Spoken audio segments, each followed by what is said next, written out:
Well, hey there. Welcome to another edition of Cambridge Inside Out. I'm Robert Winters, Judy Nathans. and today's August 21st, I know. 2018. Flying by. That's right. Just a precious little of your summer left, so get out and enjoy yourself. So we're still in the summer recess from Cambridge City Council, but there are a lot of other things happening Yeah. around town. I mean, they are meeting for ordinance meetings. Yeah, but committee not- meetings continue. Yeah, Yeah. basically that one, but yeah. Yeah, so, but there are other things. I thought maybe we'd start with just a little bit of things about Envision Right. Cambridge Well, here. you're on the big committee, I'm advisory on- committee. I'm on the Envision Cambridge Advisory Committee, Plus you're on a working group. and I'm on the Housing Working Group. And actually, I'm going to say with some pride, Yeah. I went and I was doing a little research on the whole process so far to date, and pulled all the reports Uh-huh. from all the Envision Cambridge meetings, as well as all the housing meetings, all the mobility committee meetings, And etc. you've been at many, is that what you're going to say? Well, actually, I'm the Yeah. only one with a Oh, perfect attendance and Just record like your in voting both. record, Robert. Yeah. So, anyway, it's interesting. And let me first say the reason why I was looking at the Yeah. attendance on it is that one of the things I had been noticing is that Yeah. even though some of these committees have like in the vicinity of about 18 members per Right. committee, that there were some meetings where there were as few as 4 people. So what happens if you don't, do you get a certain, like, is there a chair of these groups? Where The they, thing is- they say, hey, you haven't shown up in 2 meetings, you're still interested. Does anyone care? I don't know that they do. I would I do think that. what they do is they'll put the word out to make sure, say, if people have any conflicts, you can't make it, and if a lot of people can't make it, they'll reschedule. That's happened on 1 or 2 Right. occasions. I guess when it's that large, I feel they'll get enough people out, but still. I mean, the thing is that most of the heavy lifting, honestly, is taking place with UTEAL, and even Yeah, more 'cause so. they're paid the big bucks. Yeah, with The advisory. with the city staff. They're working Okay. together with UTIL.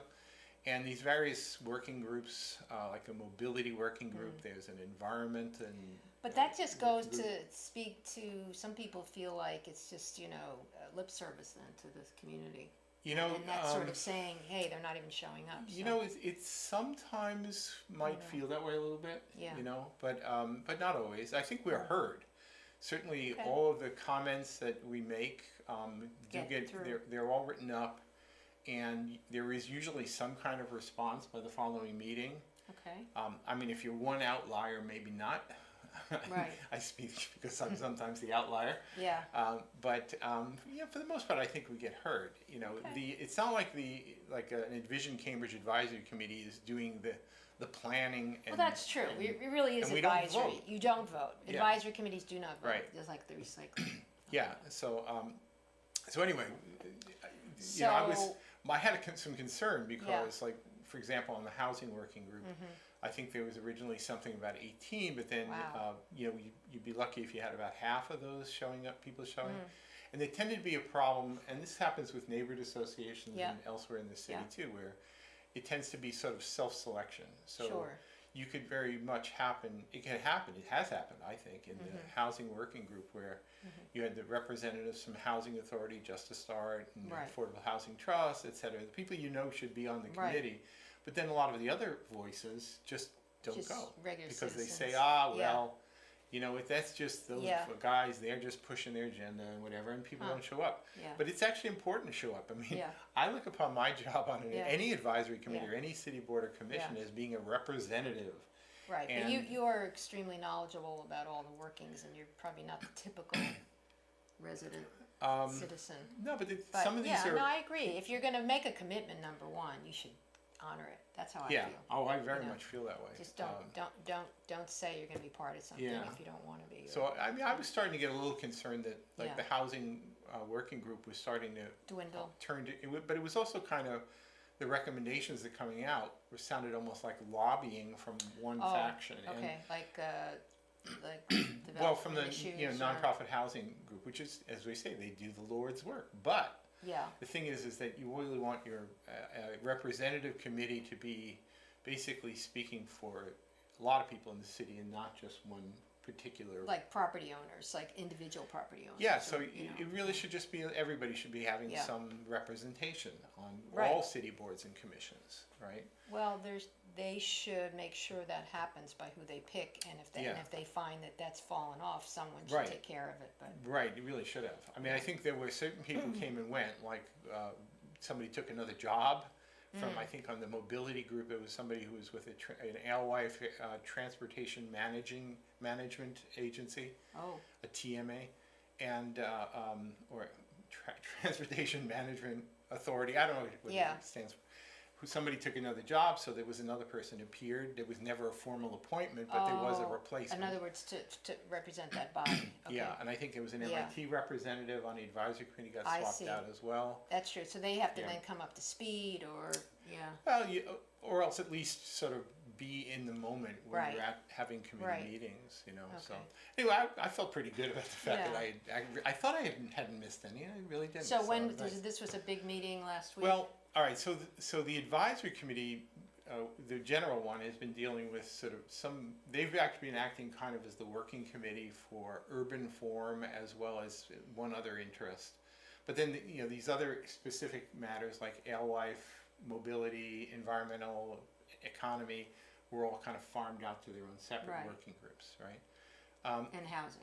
And housing, right? So this past week it was the housing working group.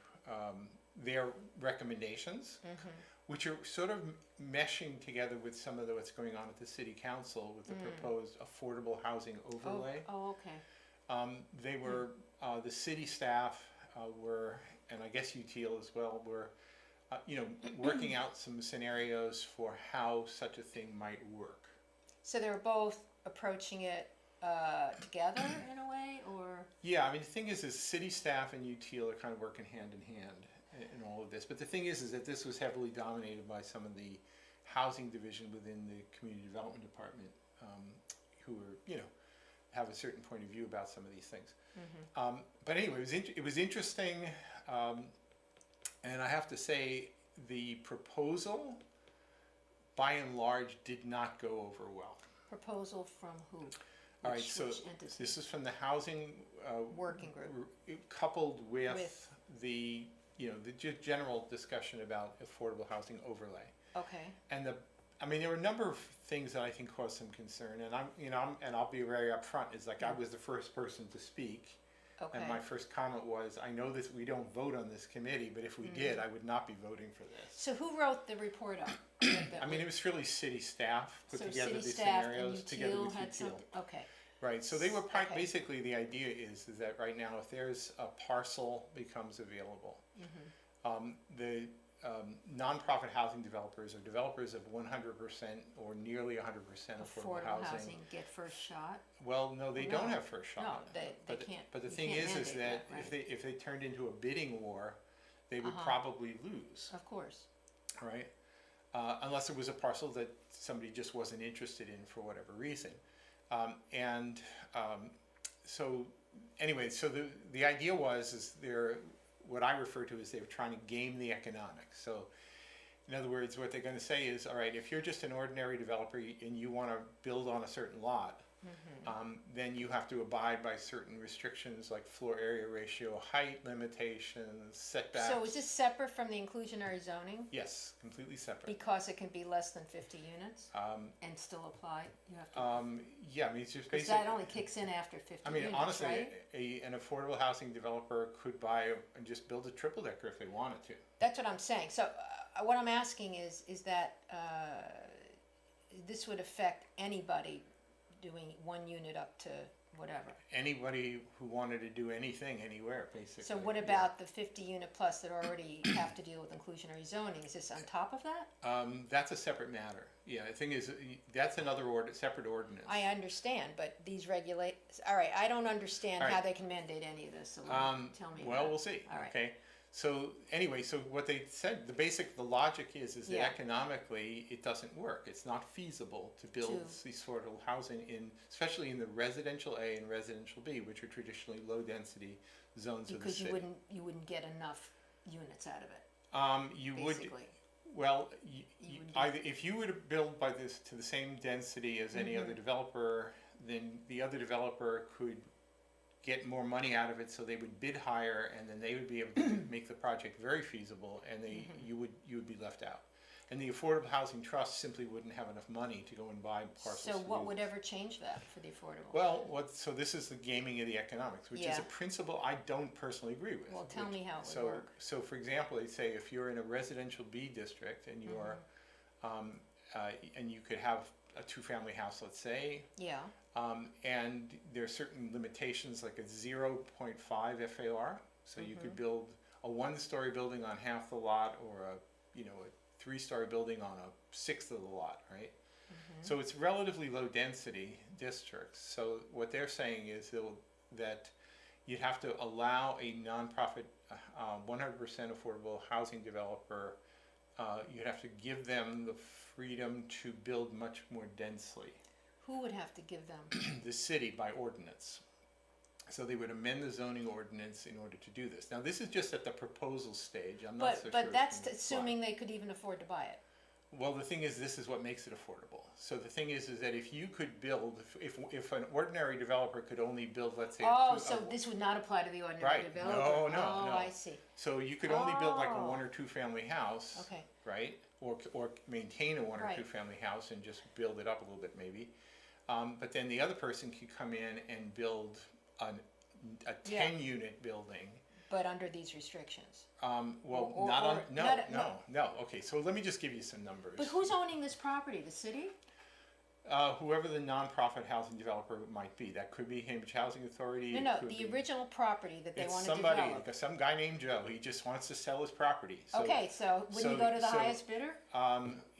He probably would, but the thing is that if the 100% affordable housing developer Yeah. could bid more because he He's could get allowed. more profit out of Okay, it, now I or- get or it. building, Yeah. All right. So then that's. it makes feasible what Oh, would okay. otherwise not be feasible. But then what do the neighbors say about having Well, this there's where the dense- issue is going Yeah, to be. Okay, right. They don't want this 8-unit thing. So the thing Yeah. is, I thought that when they were talking about allowing a little bit of a bonus, that they says, all right, if it's FAR of 0.5, they let it go up to 0.75 or 0.8. Yeah.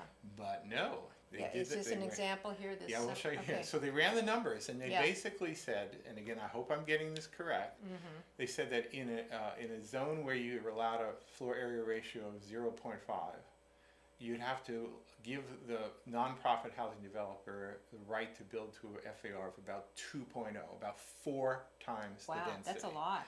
And I looked at it and I said, first off, I think that's politically not Yeah. going to work. Absolutely. But I personally have issues with saying, like, if density is good, it should just be good, or if it's bad, it's bad. Yeah. I don't like this idea of saying certain players can do Yeah, it. but and it depends some on where the can't. density is. Yeah. So here's just a Yeah. little illustration now. Okay. So now what are we again, looking at here? All right. So this is, I forget which zone this was in here. Because Maybe there's it many was maps residential like B. this, right? Yeah, so the thing is that now the thing is, what the picture is meant to show here is Mm-hmm. a neighborhood that has some housing that's actually built to the current That's floor true. area Yeah, ratio. you're right. But then it has some other buildings that are bigger than that because they were built prior to the 0 point Okay. FAR restriction. Like say this one here. Yeah, or- right. So okay. they're trying to make the point that there already are some buildings that are more So it wouldn't be dense that than would be unusual. allowable, Okay. so-called non-conforming properties. Right. So what their idea here is to allow to build these other otherwise Yeah. non-conforming Right. properties, Okay. and then some. So basically, rather than having like a 0.5 FAR, it might be a 2.0 with minimal setbacks. So in other words, you could build almost up to the lot line, or a lot closer to the lot Well, on this lines. one there is some. Right. So There's just as there's much as in some. the other no, places, actually, there's though. not. There's a Why? little. I think this one here is illustrating maybe not a strong Right. front example. setback, Right. but has lesser Because it side says 41% setbacks. of open space. Right.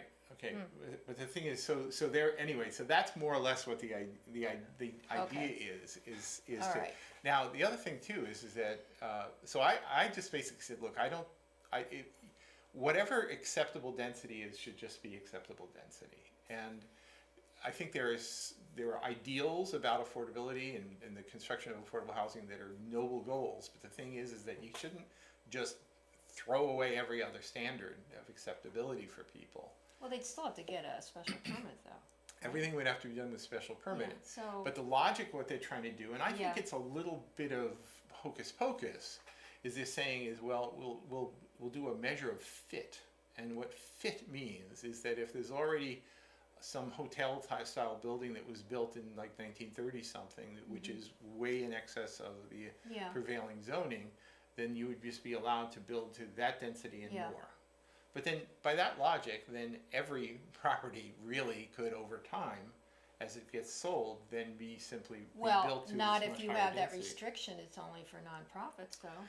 Right, so the thing is so then So- what happens then is you're giving it a financial advantage, so Yeah. that as every property goes on the market, then in fact, it's more advantageous for the nonprofit developer to build it as Well, affordable yes and no, housing they than still somebody need else. that money from the Affordable Housing Trust. It's Well, they still- don't always need it from Affordable Housing Really? Trust. I mean, the I thing would is, still think, when units are going for $1 million in two family, Right. they still need a lot of money. So I don't think they'd be overwhelmed by well, I think that they were, developers, but- one person at the committee meeting Yeah. basically asked the question about, well, what, how many properties are we talking about on a Right. given year do you think Right, that's what could I'd like actually, to know. right, and I would I don't think they were really clear about I that. can't imagine more than 3 or 4 myself. Just offhand, I'm thinking. I don't know, and it all depends on the economic conditions. I mean, I Yeah. think what happened relative to a different issue in Washington D.C. is that when Yeah. it was part of that whole discussion about tenants' right of first refusal. Oh yeah, right. People were quoting how many properties got purchased by tenants, but it turned out they all happened because it was a recession. So the thing is, recessions do happen. Well, so people are predicting one is coming. So right, so what would happen come a recession? Then everything changes, and then what somebody's estimate of 3 or 4 a year could become 20 or 30 a year. I can't see that happening. Oh, I could see it happen. Not from not It's- nonprofit developers. How many are going on right now?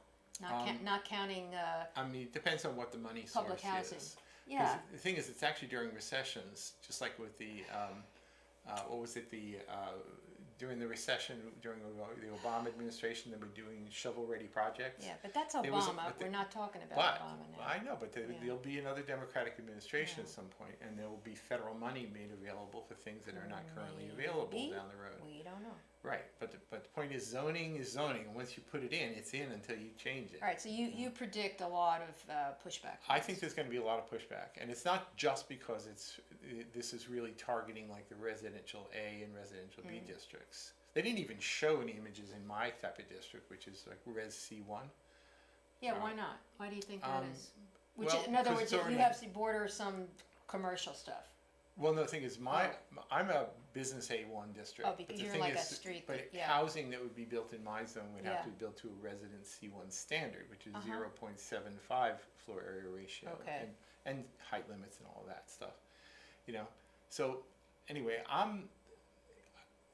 politically I can see this having issues, and it's not just because of the NIMBYism. I think it really is because it's a dramatic change in scale. Like, we're not, again, I went into this meeting thinking that they were talking about giving an advantage from 0.5 to like 0.7. So you think didn't know it was maybe they 2.0. should, if they adjusted the dementia stuff, all that, you think it would be better or not?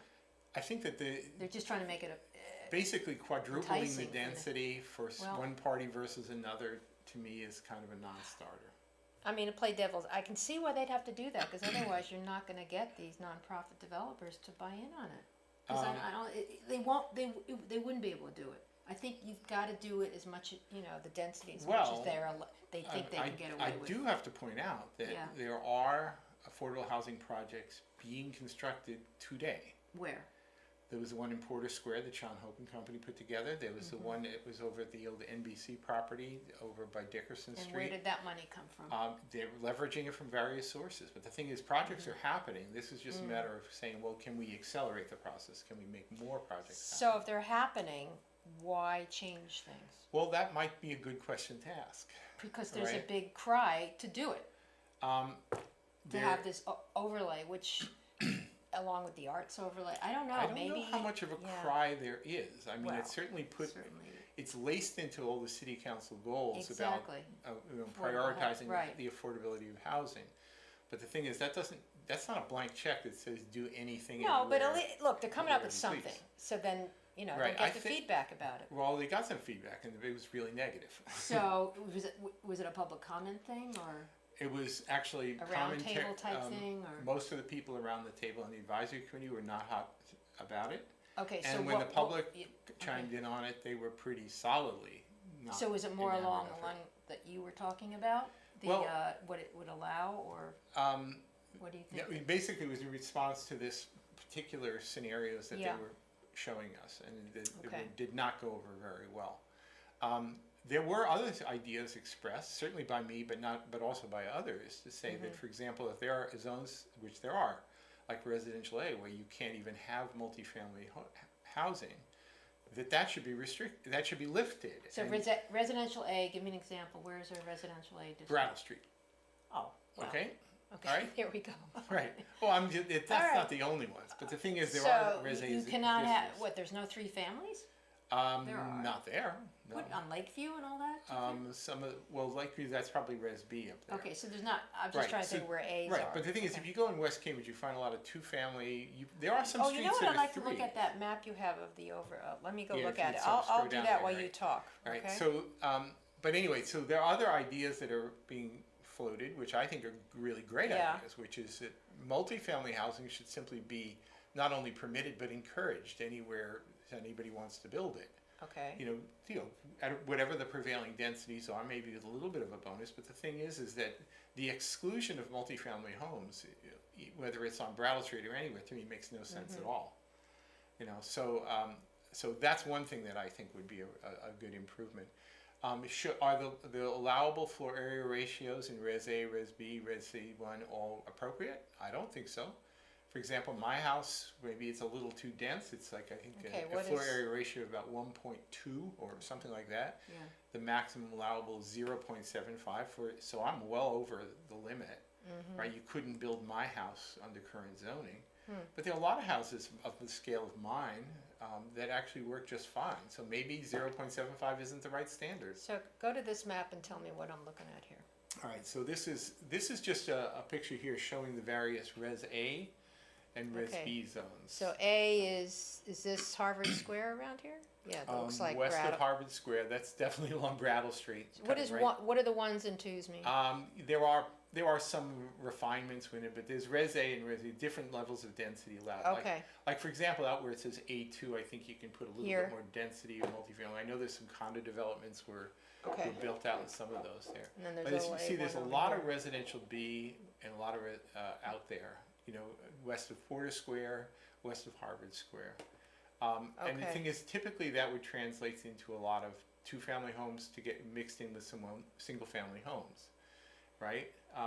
You know, is that good? You know, is it okay to have it as 0.5 floor area ratio? But this Could it be a little yeah, denser? this headline says is largely infeasible. So what are they Right, trying to say Because what here? they're saying is under Yeah. the current rules, Right. the thing is if You you were an couldn't do anything affordable here. housing developer and you wanted to build in some of these ones here, you Yeah. simply would not be able to compete economically to do it, Okay.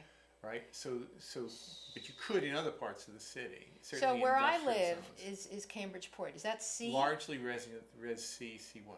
And yeah. the difference there is that you can have higher density or more units? It's or- a bit higher density, a little Okay. bit more height. You know, Interesting. think All right. triple decker Yeah, well, with that's a little what- bit of a lot. Sure, you 4 know, and then units, that can okay. work.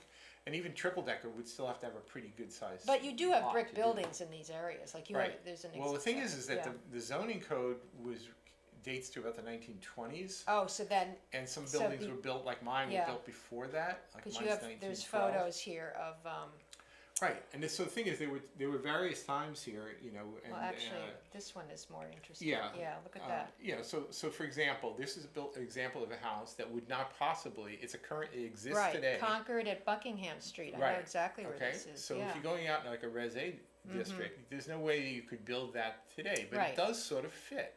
Yeah. Right, that it's on a Yeah. street corner on a major Right. on a connecting road. So I think it's fair to say Yeah. that there would be places where you could do this, but Right. just basically giving kind of a blanket okay in Res B Right. to do something of quadruple the Sure. density, I think is not a Right. politically feasible. Well, yeah, not maneuver. in this Right. community. Right. Well, but I don't think it's just no of NIMBY. I Well, mean, the thing no, is I think it's that gonna be hard. if you bought your two-family or your single-family home, you brought it there with certain assumptions, and it's maybe not exactly fair to just sort of come here and radically change. You can Well, that kind of sounds somewhat like change it. the Brown petition thing in a way that would have affected a lot of properties that would have. The Brown petition would have gone exactly the opposite way, though. It would No, have but it still would tell you what you could do or would well, have zoning. to do. So that's Zoning, what that's zoning what zoning does. does. That's true. Right. Right. The thing is that you know, in the case of the Brown petition, they would have said, well, you can't do this, you can't do that, you can't build to this density because you know if you do, everybody's going to drown. So the thing is, and this one here is basically saying, no, build up. Yeah. You know, it's a little on the too arbitrary side for my taste, quite honestly. So what are they going to do? Go back and kind of rework it, or try to? You know, I have a feeling that. What did the nonprofit people have to say about it? Were they all for it? They're the ones who are pushing it. They're But the they're lobbyists. supposedly the good guys, you know, homeowners. You know, I mean, right? that's why when people raise some objections, they got difficult. all kind of huffy Yeah. about it. You know, Yeah. like, don't you know we're doing the Lord's work and how dare we're just putting roofs over people's heads. But you know, the thing is, there's right ways and wrong ways of doing things, and I think if you're just going to sort of do something that's going to be very badly received, you could end up being one step forward, two steps Would this back. be rentals There are better ways. and property opportunities to buy a home mixture? Is that what? Yeah, it depends on what you yeah. want to do. There's no rule that says that you can. Well, like sort of switch houses, prescribe because you it. own them. Right, but the thing is that So, anyway, Okay. it was interesting, This is- and this there'll be is- more. oh, to come. obviously, There are yeah. several more Envision Cambridge Advisory Committee meetings. They've now scheduled 2 more housing working groups. I thought we were done. Well, I have a rather strong feeling they're going to try and come back and sort of Wow. turn up the heat a little bit. You put all these meetings on your site, right? Yeah, Okay. I don't Try to- do it so consistently, but I mean, I'm going to Well, I start guess if doing you it go a to little bit Envision, more. you can do Go it, to the yeah. Envision page All to right. find out what's up. So All right, we'll talk about maybe more colorful things we'll next come back segment. in a few minutes on Less controversial. on Cambridge Inside Out. Okay, see you.